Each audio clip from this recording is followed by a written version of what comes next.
여러분, 우리가 사도행전을 계속해서 공부하고 있는데 사도행전의 내용은 무엇입니까? 사도행전은 무엇을 기록한 책이죠? 교회의 시작과 부흥과 더 나아가서 선교하는 것을 기록합니다. 선교라는 것은 타 문화권에 가서 예수님을 전하여 교회를 세우는 일을 말합니다.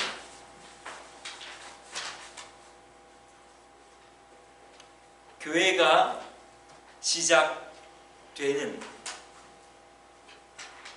그것을 기록하고 있는 것이 사도행전인데, 오늘 저와 여러분들이 이 교회에 앉아 있는 것은 부인할 수 없는 사실 아닙니까?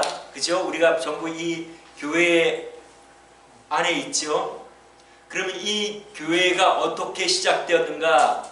그것을 우리가 그 자취를 계속해서 내려가 보면 누가 나오는가?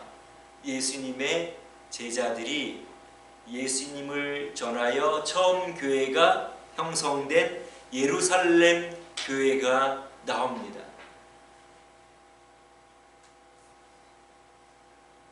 우리가 전 세계에 걸쳐서 교회가 있다는 것은 부인할 수 없는 사실입니다. 우리가 살아왔던 한국에도 교회가 있고, 또 우리 일본에서 온 자매가 있는데 일본 그 바로 아파트 앞에도 베프티스트 교회가 있다고 합니다.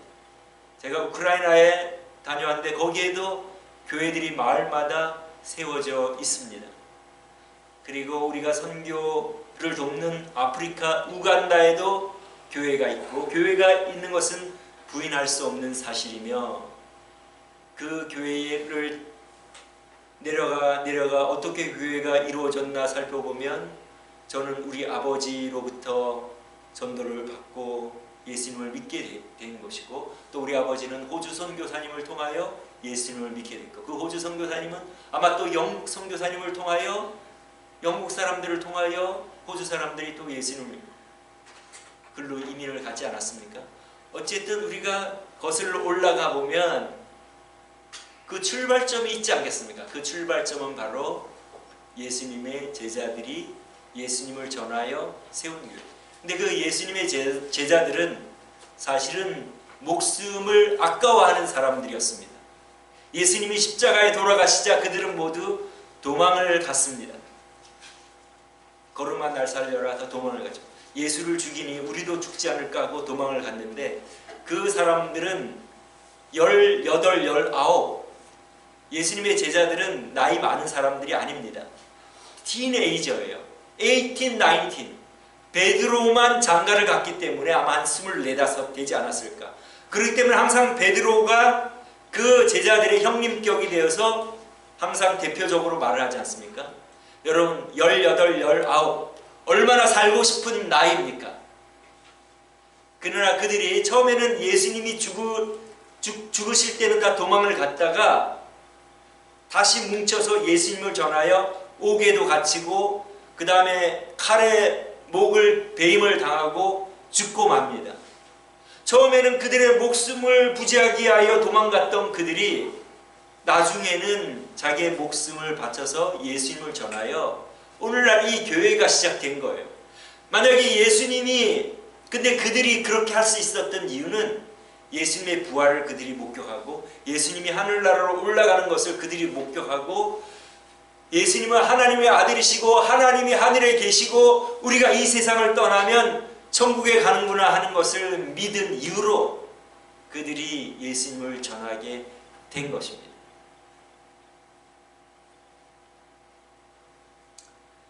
그러니까 그 제자들, 그 처음에는 자기들의 목숨을 부지하기 위하여 도망갔던 그 제자들이 다시 와서 자기의 목숨을 바쳐 예수님이 살아나셨고 우리가 그 증인이고, 인간은 살아날 수 없기 때문에 그 살아나신 분은 하나님의 아들이시며 그분이 하늘나라로 올라가신 것을 보았고, 우리가 그것을 믿으면 영생한다. 이것을 전하여 교회가 세워지고 그들이 또 전하여 오늘날까지 교회가 이어져 내려오게 된 것입니다. 그 발자취를 우리가 그 처음 교회가 어떤 교회였나를 우리가 사도행전을 통해서 살펴보고 있는 것입니다. 자, 그러면 그 예수님을 믿고 따라가는 신앙생활이란 무엇인가, 우리가 그것을 살펴보도록 하겠습니다. 오늘 우리 본문의 31절 말씀에 제가 이것을 다시 적어놨는데 한번 다 같이 읽어보겠습니다. 시작. 이스라엘로 그에게 피하사 죄의 사함을 얻게 하시려고 그를 오른손으로 높이사 임금과 구주로 삼으셨느니라. 예수님을 믿는다는 의미는 예수님을 통해 죄의 사함 받고, 왜냐하면 우리가, 여러분 오늘날도 안 믿는 사람들 한번 생활을 보세요. 자기가 자기 인생의 주인이 되어 하나님을 거부하고 하나님 나 모릅니다 하고 자기가 원하는 대로 살아가지 않습니까? 생명을 공급하시는 하나님께 붙어 있어야, 나무가 땅에 뿌리를 받고 있어야 땅으로부터 영양분을 공급받고 지속해서 살 수 있는 것처럼 우리 인간도 하나님과 붙어 있어야, 우리에게 생명을 공급하시는 하나님께 붙어 있어야 생명을 유지하고 이 세상을 떠날 때 자동적으로 하나님께로 가는데, 세상 사람들은 하나님을 거부하고 떨어져서 자기가 원하는 대로 살아가지 않습니다. 그것이 죄이고, 그 죄는 하나님과 떨어졌기 때문에 이미 죽은 사망의 죄라는 말입니다. 그런데 이 사망의 죄에서 하나님이 아들을 보내셔서 그 죽게 하심으로 그 사망의 죄값을 아들에게 치르게 하시고, 그것을 믿고 하나님께로 돌아가 어떤 삶을 사느냐, 임금과 구주, 이제는 내가 하나님을 왕으로 모시고, 킹이라는 말 아닙니까? 임금은 왕으로 모시고 주님으로 모시고 복종하며 사는 것이 그리스도인의 삶이다. 그것을 지금 베드로 사도가 말하는 것입니다. 즉 신앙생활이라는 것은 그동안에는 네 마음대로 네가 원하는 대로 그 살았던 삶이지만, 죄사함 받고 예수님을 통하여 다시 하나님께로 돌아가서는 하나님을 임금으로 왕으로 너의 주인으로 삼고 살아가는 그 생활이 신앙생활이다. 그것을 지금 베드로 사도들이 말씀하는 것입니다.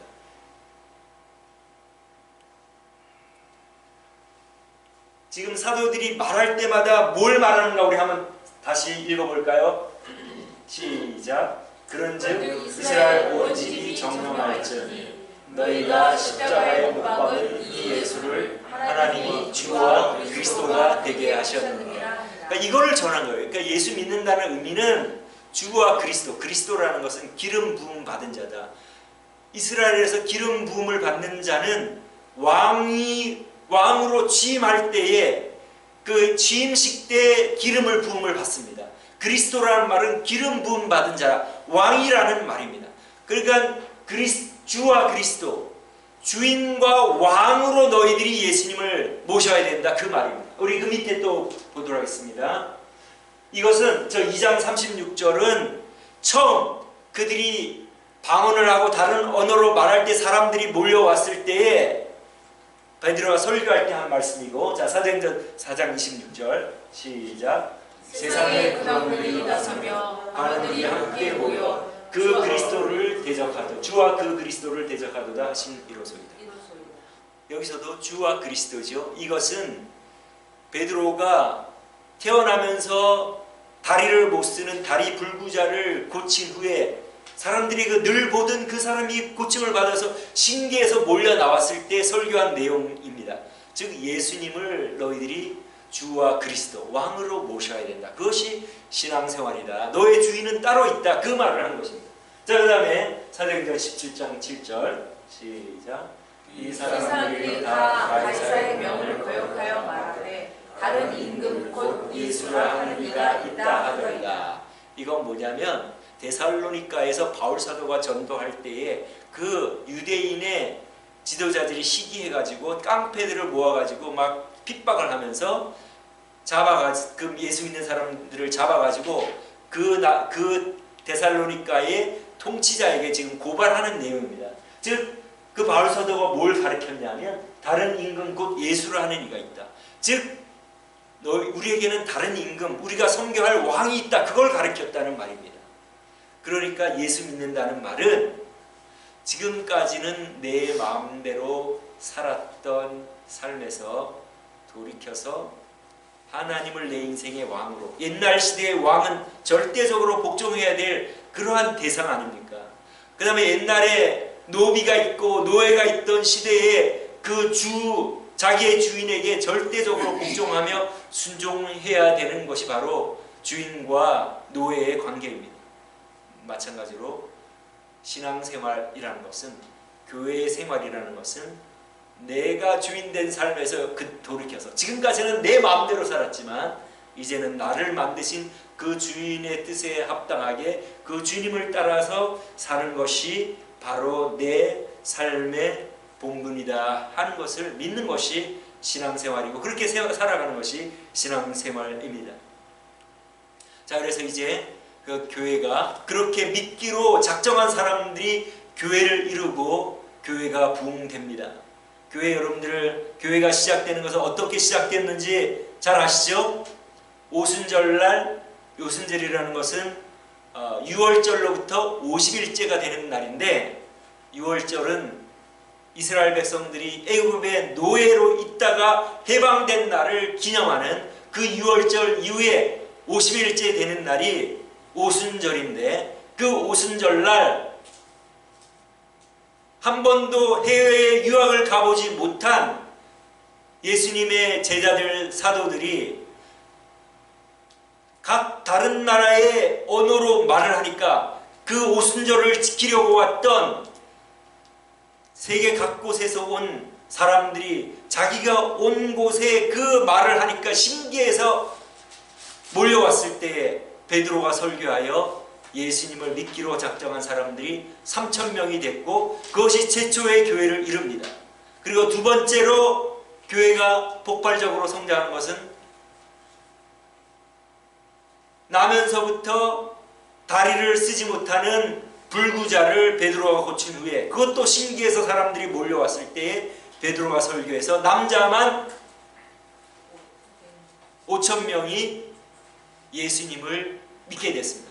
그러니까 최소 8,000명이 예수님을 믿었잖아요. 그리고 120명의 이미 믿던 사람이 있었고, 또 500명, 일제히 예수님이 자기의 부활을 사람들에게 보이신 500명의 사람들이 있었고, 그 다음에 또 어떻게 교회가 부흥되느냐, 우리 오늘 읽은 5장 14절 말씀에 보면 믿고 죽게로 나오는 자가 더 많으니 남녀의 큰 무리더라. 즉 이것은 언제냐면, 이렇게 교회가 부흥되고 성장할 때에 어떤 일이 벌어집니까? 거기에 아나니아와 삽비라라는 두 부부가, 아나니아와 삽비라라는 부부가 하나님 앞에서 거짓말을 시키는 그러한 일이 나오지 않습니까? 즉 이제 예수 믿는 사람들, 교회를 이룬 사람들이 이 세상의 끝이 아니고 하늘나라와 영원히 사는 영생이 있음을 알고 자기들의 재물을, 끼니를 굽는 교회에 나오는 교인들을 위하여 식량을 제공하기 위하여 자기가 가지고 있는 재산, 여유분을 가지고 교회에 헌금을 하고, 교회는 그것을 가지고 끼니를 굽는 사람들에게 식사를 제공하는 그런 일을 했습니다. 그 중에 아나니아와 삽비라도 자기의 밭을 팔아가지고 사도들의 발 앞에 놓는데, 문제는 헌금은 자원에서 하는 거예요. 강제로 하라 해서 하는 것은 하나님이 기뻐 받으시지를 않습니다. 그러니까 밭을 팔아서 일부만 드려도 되는데 일부를 드리면서 뭐라고 말합니까? 내가 전부 다 드립니다 하고 거짓말을 하지 않습니까? 그러니까 그 아나니아와 삽비라가 그 거짓말을 통하여 하나님께서 그 사람들을 그냥 생명을 거두어 가십니다. 너무하지 않나 하는 생각이 들 수도 있지만은 신앙생활이 무엇인가를 우리에게 가르쳐 주시기 위하여 하나님께서 그렇게 하신 것으로 이해할 수가 있습니다.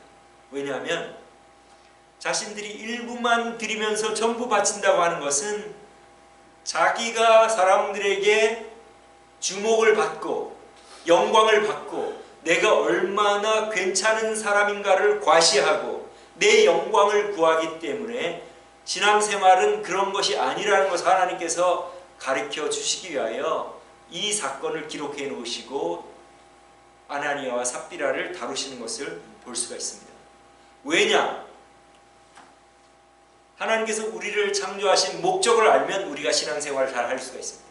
교회를 다녀도 이 목적을 알지 못하고 자기 중심으로 살아가면 그것은 신앙생활하는 것이 아니고 여전히 자기가 주인이 되어 자기 원하는 대로 살아가기 때문에 하나님과 상관없는 삶을 사는 것이 되는 것입니다. 이 목적을 잘 알면 우리가 신앙생활을 할 수가 있는데, 다시 한번 읽어보겠습니다. 시작. 무릇 내 이름으로 일컫는 자 곧 내가 내 영광을 위하여 창조한 자를 보게 하라. 그들을 내가 지었고 만들었느니라. 즉 하나님께서는 우리 인간을 만드실 때에 우리 중심으로 내가 원하는 대로 살도록 만드시지를 않았어요. 우리가 이 마이크를 만들 때에는 목소리가 잘 들리도록 크게 하는 목적을 가지고 만들지 않습니까? 우리 하나님께서 우리 인간을 만드실 때도 우리 마음대로 우리가 원하는 대로 살도록 하지 않으시고 자기의 영광을 위하여 자기를 높이고 우리 하나님을 높이고 하나님을 찬송하도록 우리를 만드셨다고 말씀하십니다. 우리 그 밑에 거도 한번 읽겠습니다. 시작. 이 백성은 내가 나를 위하여 지었나니 나의 찬송을 부르게 하려 함이니라. 아멘. 여러분, 자존심이 센 사람들은 회개해야 됩니다. 내가 강하기 때문에 자기의 잘못을 인정하지도 않고 디펜스하고 방어하고 그러는 것입니다. 그러니까 내가 나를 위하여 지음을 받은 것이 아니라 나는 하나님을 위하여 지음을 받았다는 것을 생각하면 우리를 낮추고 겸손하고 우리는 아무것도 아니라고 생각을 할 수가 있는 것입니다. 왜 하나님께서는 자기 영광을 위하고 우리가 좀 높임을 받으려고 하고 우리를 높이려고 하고 내가 괜찮은 사람처럼 다른 사람들에게 과시하고자 하는 것을 왜 하나님께서는 그렇게 허락하시지 않으시는가? 하나님께서 영광을 누구와도 영광을 나누기를 원하시지 않는다고 말씀하십니다. 우리 다 같이 한번 읽어보겠습니다. 시작. 나는 여호와니 이는 내 이름이라. 나는 내 영광을 다른 자에게 내 찬송을 이상에게 주지 아니하리라. 하나님께서는 하나님 외에 다른 사람이 높임을 받거나 그런 것을 원하지 않는다고 말씀하시는 것입니다. 왜 그럴까요? 그것은 우리를 위하는 말씀입니다. 여러분들 만약에 다른 사람보다 내가 괜찮다, 다른 사람보다 내가 낫다 그러면 그 나머지 사람들의 기분이 어떻겠습니까? 우리는 누구든지 다른 사람보다 못하다는 것을 우리는 좋아하지 않습니다. 못하다는 것을 그렇게 생각하기를 좋아하지 않고 나도 다른 사람들과 동등되거나 더 잘 되기를 원하잖아요. 그러니까 우리가 스스로를 높이고 어떤 경쟁을 하고 내가 너보다 낫다 하는 그것을 하면 그 나머지 사람들은 기분도 나쁘고 불행해지지 않습니까? 그러니까 모두 우리가 평등하게 하나님만 높임을 받으실 뿐이고 우리는 높임을 받을 사람이 아니다. 그러면 굉장히 행복한 사회가 됩니다. 그러나 그러지 않고 내가 너보다는 나아. 거기에서 모든 갈등과 그러한 그 허세와 위선과 모든 어려움이 거기서 나는 것입니다. 그러니까 우리 교회를 볼 때에 그 교회에서 한마음 한뜻이 되었다고 말씀하시는 것이 여러 번 나오지 않습니까? 그것은 그 모든 교인들이 나는 높임을 받을 존재가 아니고 하나님 한 분만 높임을 받을 존재의 분이십니다 하는 것을 인정하고 그렇게 살아갔다는 말입니다. 그런데 아나니아와 삽비라가 그 가운데서 우뚝 서서 내가 이렇게 괜찮은 사람이다. 우리는 밭을 다 팔아서 전부를 바쳤다. 얼마나 훌륭한 일인가. 고개를 들고 자기가 높임을 받고자 하니까 문제가 생겨 하나님께서 그것을 다루셨다는 말입니다. 그러니까 신앙생활은 나는 낮아지고 없어지고 우리 하나님의 나를 만드신 하나님의 이름만 높임을 받으시고 혹시 내가 높임을 받으면 그것을 바라볼 때 다른 사람들은 어떻게 생각되겠는가 그렇게 생각될 때 우리는 우리를 높일 수가 없습니다. 그러나 많은 사람들은 믿지 않은 사람들은 자기의 허세를 위해 살아가지 않습니까? 내가 괜찮은 사람이고 나는 이런 집을 가지고 있고 나는 이런 차를 타고 다니고 나는 이런 직책이 있고 나는 내 자녀들이 이렇고 그럼 과시와 위선과 나는 이렇게 행복하고 즐거운 생활을 살고 있다 하는 그런 것들을 많이 과시하지 않습니까? 그런 것은 모두 헛되고 헛된 일이고 우리가 할 일은 우리를 만드신 하나님의 이름만을 높이고 그렇게 살아가면 우리가 의도하지 않더라도 그냥 사람들이 저분 괜찮은 분이네. 그럼 우리가 의도하지 않았기 때문에 그것은 괜찮습니다. 그리고 그럴 때마다 우리는 하나님께서 그렇게 해주신 것이죠. 하나님이 나의 건강도 주시고 재능도 주시고 내가 뭐 할 일이 있겠습니까? 하나님께 해주셨으니 그렇게 되는 것이지 하나님께 영광을 돌리고 그것이 바로 우리 인간의 목적이고 그것이 신앙생활입니다. 자기를 높이고 고개를 들면 나도 불행해지고 다른 사람도 불행해지기 때문에 하나님께서는 자기 영광을 어떤 것과도 나누지 않고 너희들은 나의 영광만을 위해서 살아가면 된다. 그러면 거기에 모든 행복과 기쁨은 따라온다고 하나님께서 우리를 만드셨고 그것을 아시기 때문에 그런 것입니다. 신앙생활은 그런 것입니다. 자, 이렇게 아나니아와 삽비라 그 고개를 들 때 정리가 되니까 14절 말씀이 나온 겁니다. 믿고 주께로 나온 자가 더 많으니, 즉 하나의 문제가 해결되고 자기를 높이고 고개를 드는 사람이 해결되니까 주께로 믿는 사람들이 더 많이 나왔다고 말씀하고 있습니다.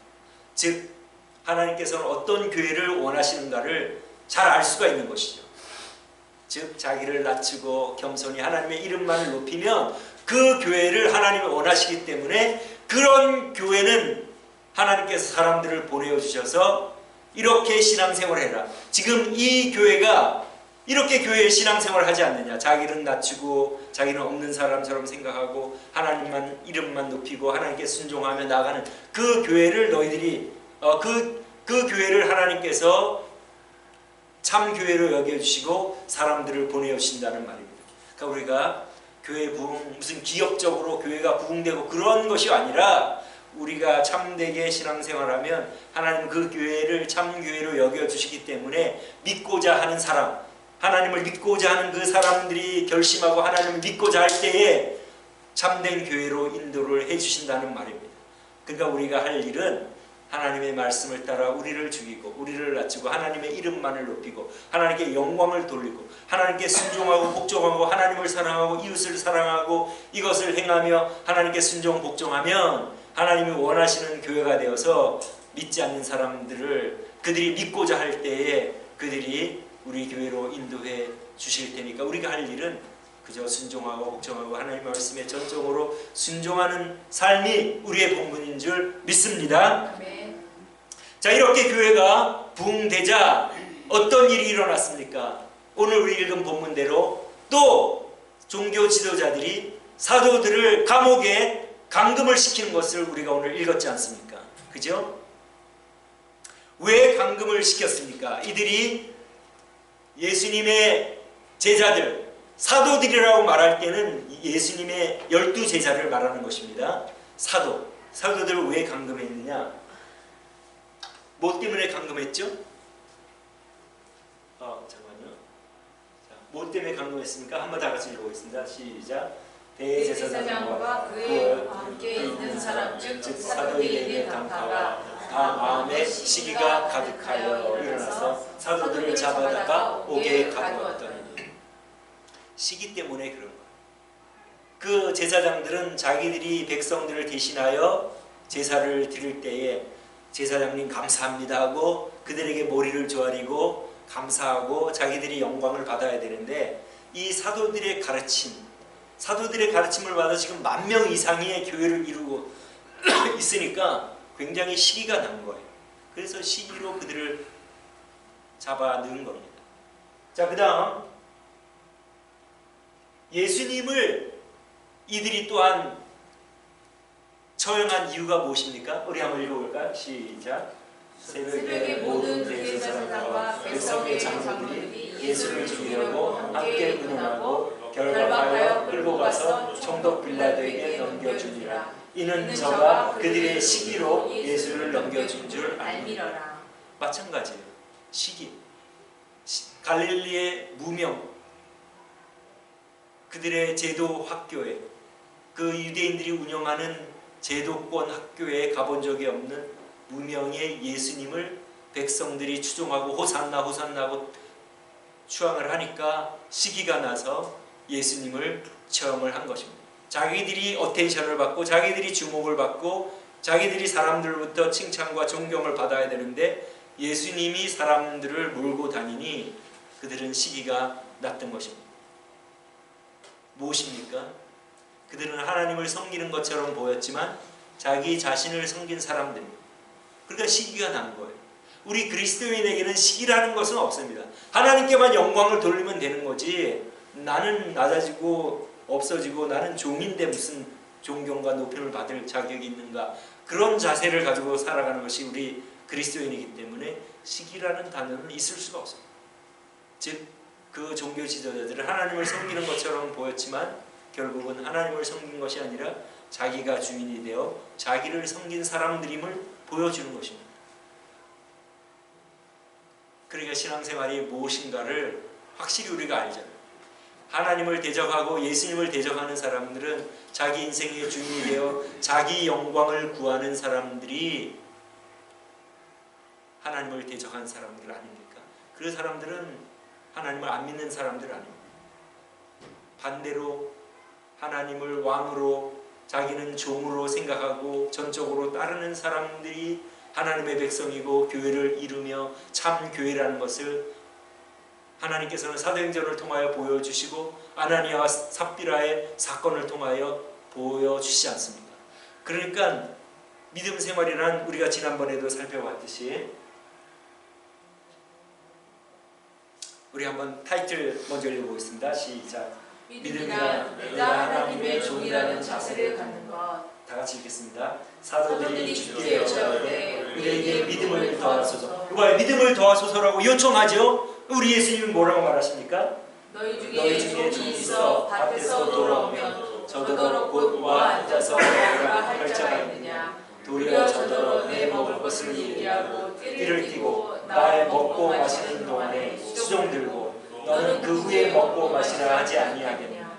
이와 같이 너희도 명령을 받은 것을 다 행하되 이르기를 우리는 무익한 종이라 우리의 하여야 할 일을 한 것뿐이라 할지니라. 얼마나 놀라운 말씀입니까? 우리에게 믿음을 좀 더해달라니까 너희들이 종의 자세를 가지면 그것이 믿음 생활이다, 그 말씀을 하신 것입니다. 그러니까 철저하게 우리가 성경을 읽고 생각해 보면 신앙생활은 나는 철저하게 없어지고 내 생각과 내 자존심과 내 모든 것은 내려놓고 하나님의 이름만을 높이고 하나님께 순종, 복종하는 것이 신앙생활이다. 그것을 지금 사도행전을 통하여 우리가 계속해서 그 맥락들을 살펴볼 때에 그것입니다. 그러니까 중심을 딱 잡으면 그게 신앙생활이에요.